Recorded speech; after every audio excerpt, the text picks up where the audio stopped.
दोस्तों जब भी आपने puzzles and seating arrangement solve किया हो, चाहे प्री का चाहे मेंस का, बैंकिंग एग्जाम्स के अंदर, तो आपने ये वर्ड जरूर सुना होगा, नॉट मोर देन और नॉट लेस देन, राइट। सो ये जो वर्ड्स हमें काफ़ी ज़्यादा डिस्टर्ब कर देते हैं, बीच में हमें कई बार पूरी तरीके की पॉसिबिलिटीज़ पे काम करना नहीं आता है, समझ में नहीं आता है, कंफ्यूज हो जाते हैं। तो चलिए आज इसको अच्छे से समझते हैं ताकि हम इन फ्यूचर कभी भी इस पर कंफ्यूज ना हो और कुछ भी चीज़ें गलत ना करें। हमारे पास वर्ड है not more then and not less then, तो इनको अच्छे समझेंगे एग्जाम्पल्स के तौर पे, ठीक है।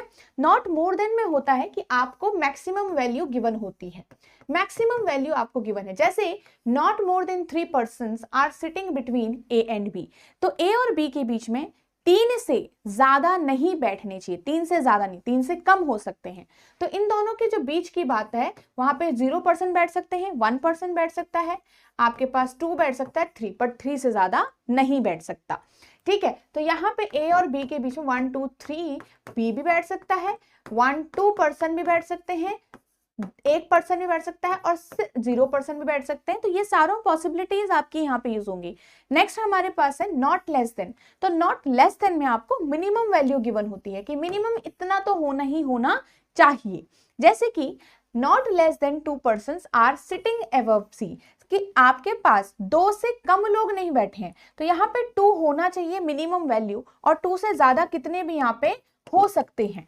क्लियर। तो आपके पास अगर मैं सी के ऊपर की बात करूं तो सी के ऊपर 2 तो होने ही होने चाहिए, एंड यहाँ पे सी के ऊपर 3 भी हो सकते हैं, ऐसे करके तो कम से कम 3 होने चाहिए। तो मिनिमम वैल्यू आपकी गिवन होती है नॉट लेस देन में, एंड मैक्सिमम वैल्यू आपकी गिवन होती है नॉट मोर देन में। हिंदी में भी आपको मैंने समझा दिया अच्छे से। तो आई होप आपको ये दोनों ही कंडीशंस अच्छे से समझ में आ गई है, और अब आप इसमें कभी भी अपने क्वेश्चंस के अंदर गलती नहीं करेंगे।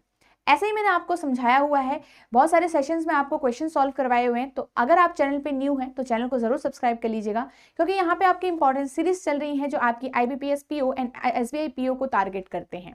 तो आप कोई भी सेशन यहाँ पे मिस ना करो, इसलिए आप सब्सक्राइब जरूर कर लीजिएगा। और अगर आप एक ऐसे स्टूडेंट है जिसे लगता है कि कोर्स के जरिए वो अभी यहाँ पे अच्छे से प्रिपेयर कर सकता है और उसको एक कोर्स ज्यादा इंपॉर्टेंट रहेगा, तो ये बैंकिंग एग्जाम्स महापैक जो है आपके लिए काफी हेल्पफुल रहेगा। इसके अंदर आपको टेस्ट सीरीज भी मिलेगी, डिस्क्रिप्टिव का भी मटेरियल मिलेगा, करंट अफेयर भी मिलेगा, और यहाँ पे आपको रिकॉर्डेड क्लासेस भी कंप्लीट मिलेगी प्री से लेकर मेंस तक की। तो काफी ज्यादा हेल्पफुल रहेगा आपके लिए। आप इसमें आप इसमें एनरोल कर सकते हो वेरी इजीली। edutap.in वेबसाइट पे विजिट करके आप बैंकिंग कोर्सेज को चूज करेंगे, आपको ये ओपन हो जाएगा। एंड नेक्स्ट आप यहाँ पे edutap learning solutions app download कर सकते हो।